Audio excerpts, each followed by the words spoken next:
पुंछ हमले के पीछे पाकिस्तानी सेना का प्लान है। पाकिस्तान के आर्मी चीफ ने हमले का ऑर्डर दिया। 6 अप्रैल को एलओसी दौरे पर थे पाक आर्मी चीफ असीम मुनीर। आर्मी चीफ असीम मुनीर ने कर्नल सुल्तान को जिम्मेदारी दी थी। जम्मू कश्मीर में फिर आतंक को मजबूत करने को कहा था। एक लाइन लिख देना चाहिए ना कि गुजरात दंगा हुआ नहीं था, सबने आत्महत्या कर ली थी वहां पर, जितने लोगों की मौत हुई वो आत्महत्या से हुई थी। बड़ा विषय है, बड़े सवाल खड़े होते हैं और इन सवालों के जवाब न किसी के पास है, न कोई लेता है, न कोई देता है। मोदी मीडिया में दम है तो चलाए। समीक्रम गुज़श्ता रोज मकबूजा जम्मू और कश्मीर जो कि भारत ने कब्जा कर रखा है जिस इलाके पर, वहां के एक जिले पूंछ में भारत की फौज पर एक बड़ा हमला हुआ। भारतीय फौज का एक ट्रक जा रहा था जिस पर पहले ग्रेनेड हमला किया गया, फिर फायरिंग करके हुकूमती जराये के मुताबिक 5 फौजियों को मार गिराया गया जबकि 1 फौजी जख्मी है। भारत के अंदर से इस बारे में सवाल उठ रहे हैं कि क्या वाकई 5 जवान ही मारे गए हैं, क्योंकि ट्रक में 5 से ज्यादा फौजी सवार होते हैं और अगर ट्रक की हालत देखी जाए तो वो मुकम्मल तौर पर ग्रेनेड हमले के बाद तबाह हो चुका है। उसके बाद फायरिंग भी की गई, लेकिन इस हमले के बाद जो भारत के गोदी मीडिया से तासुर मिल रहा है वो बिल्कुल वैसा ही है जैसे पुलवामा हमले के बाद था। अभी आपने चंद रोज पहले ही सुना होगा कि पुलवामा हमले पर उस वक्त के गवर्नर ने क्या इंटरव्यू दिया था जिस पर कई सवालात उठे थे और उन सवालात के बाद आजाद सहाफियों ने भी नरेंद्र मोदी सरकार को कटहरे में खड़ा किया था कि क्या हमारे जवानों की जानें इतनी सस्ती हैं कि अपनी सियासत के भींट उन्हें चढ़ाया जाए। आपको याद होगा कि पुलवामा हमले में 40 के करीब भारतीय जवान मारे गए थे और उसके बाद पाकिस्तान और भारत में जो एक नई टेंशन का दौर शुरू हुआ था।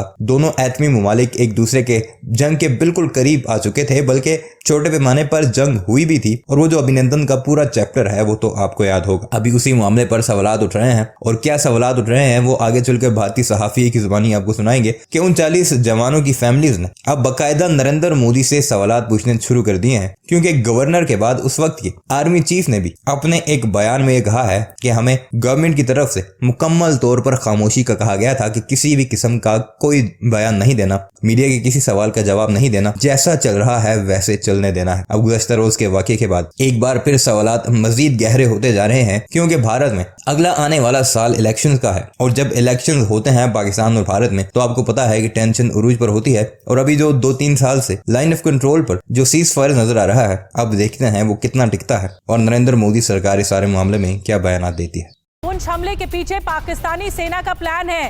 पाकिस्तान के आर्मी चीफ ने हमले का ऑर्डर दिया। 6 अप्रैल को एलओसी दौरे पर थे पाक आर्मी चीफ असीम मुनीर। आर्मी चीफ असीम मुनीर ने कर्नल सुल्तान को जिम्मेदारी दी थी। जम्मू कश्मीर में फिर आतंक को मजबूत करने को कहा था। तो पीओके में जिस तरह से आतंकी गतिविधियां बढ़ रही हैं, टेररिस्ट एक्टिविटीज बढ़ रही हैं, इसका नतीजा ये हुआ कि जब 6 अप्रैल को एलओसी के दौरे पर थे आर्मी चीफ, पाकिस्तान के आर्मी चीफ असीम मुनीर, और असीम मुनीर ने ही ये आदेश दिए कि और ज्यादा जम्मू कश्मीर में हमले बढ़ाए जाए। हमारे साथ अंकित भट्ट इस वक्त लाइव जुड़ रहे हैं जो हमले की ताज़ा जानकारी दे रहे थे और किसने जिम्मेदारी ली है ये बता। अंकित, जो जानकारी निकल कर आई है कि पाकिस्तान की शहबाज सरकार और आईएसआई ने मिलकर ये साजिश रची इस हमले को करवाने के लिए, और जब जो पाकिस्तान आर्मी चीफ पीओके के दौरे पर थे उसी दौरान निर्देश भी दिए गए थे। में कोई शक नहीं कि हमेशा से जब भी आतंक डायरेक्टली इन्वॉल्व होता है।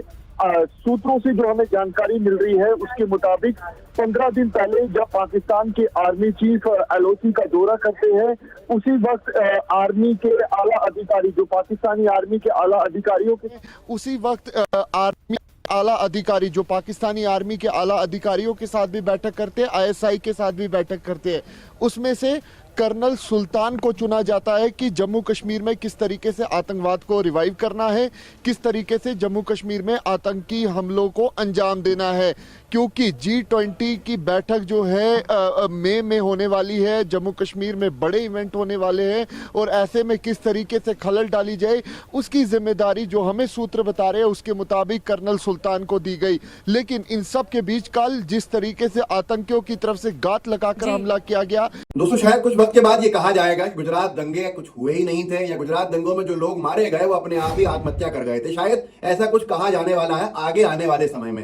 जैसे जैसे हर एक महीना या हर एक साल कुछ ना कुछ ऐसी खबर लेकर आता है, वैसा ही इस बार भी हुआ है। नर्मदा पटिया जो सबसे ज्यादा मशहूर रहा, जिसके स्ट्रिंग ऑपरेशंस मौजूद रहे, जब एक मीडिया हाउस ने छापा था तो हंगामा तहलका मच गया था पूरे देश भर के अंदर।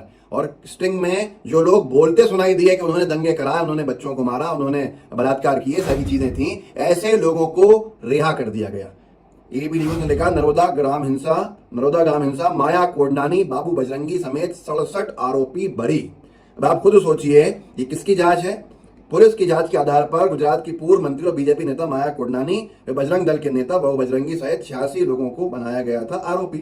इसके बाद आज इस जांच में क्या हो गया ऐसा कि साबित ही नहीं कर पाई हो पुलिस, या पुलिस के पास जिसके पास भी ये केस राजस्व विभाग के पास, उसने क्या पैरवी करी, ये एक बड़ा सवाल बनता है। और ये हैरानी की बात है कि बाबू बजरंगी जैसा नफरतबाज आतंकी जिसको कहा जाए, जिसको बरी किया गया है, वो तो स्टिंग ऑपरेशन में साफ सुनाई दे रहा है। मैं आगे उसका एक अंशभाग सुना भी दूंगा। क्या बदतमीजियों से उसने बोला है कि उसकी बेटी वो ये इस तरह का, उसका बदन, उसको मैंने ऐसा किया वैसा किया, मतलब दिल दहला देने वाली।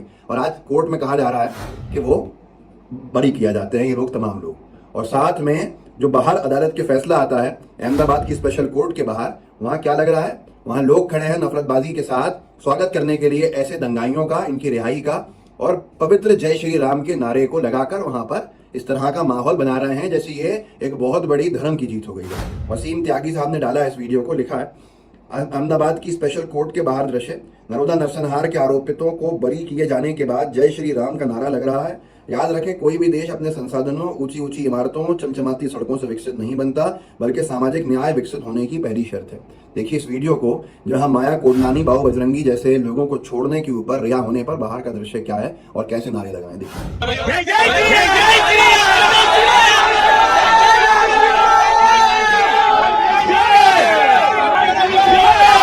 दोस्तों, देखा आपने किस तरह से हम आज किस जगह पे आके खड़े हुए हैं कि कभी कोई बीजेपी सरकार का मंत्री, मोदी सरकार का मंत्री झारखंड में जो लिंचिंग के आरोपी हैं, जिन्होंने मार दिया एक मुस्लिम समाज के व्यक्ति को, उनको पेरोल पे बाहर आने पर स्वागत करता है मालाएं पहना के।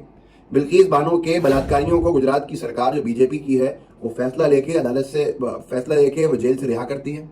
और अब सुप्रीम कोर्ट उनसे सवाल पूछ रहा है कि रिहा क्यों किया, किस बुनियाद पे किया, और ये कहा गया था कि अच्छे व्यवहार के चलते उनको समय से पहले रिहा कर दिया। धीरे धीरे हालात बदले जा रहे हैं।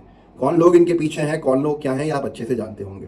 लेकिन फिर भी एक बाबू बजरंगी का आप वीडियो देख लीजिए। और साथ में एक बात बताना चलता हूँ, ये वो केस है नरोदा गांव, जिस केस के अंदर माया कोडनानी, क्योंकि बीजेपी की सरकार में पदाधिकारी रही थी, तो ये माया कोडनानी के ऊपर गवाहों ने गवाही दी थी कि इसने लोगों को उकसाया था, भीड़ को। इसने कहा मैं विधानसभा में थी, लोगों ने, चश्मदीद गवाहों ने कहा ये भीड़ को उकसा रही थी। और उसके बाद आपको जान के हैरानी भी होगी, इस केस में अमित शाह जी भी पेश हो चुके हैं बतौर विटनेस के माया कोडनानी के समर्थन में, दंगाइयों के समर्थन के अंदर उनको बचाने के लिए अमित शाह जी का बयान भी इसमें हुआ। बाबू बजरंगी का वो वीडियो का एक अंशभाग मैं आपको दिखा देता हूं, जिसको एक बड़े मीडिया हाउस ने किया था, पूरे देश में तहलका मचा दिया गया था, और आप अच्छे से जानते हैं किसने किया था। वसीम त्यागी ने इसका अंशभाग डाला है, लिखा है ये उन्होंने दोनों वीडियोस को मोहम्मद आसिफ खान ने उनसे लेके, उनके अकाउंट से लेके डाले हैं। ये बाबू बजरंगी है, ये एक स्टिंग ऑपरेशन में खुद स्वीकार रहा है कि इसने किस तरह लोगों को मारा और दंगों में बच्चों को कत्ल करने के बाद कैसा महसूस किया, बच्चों को मारने के बाद।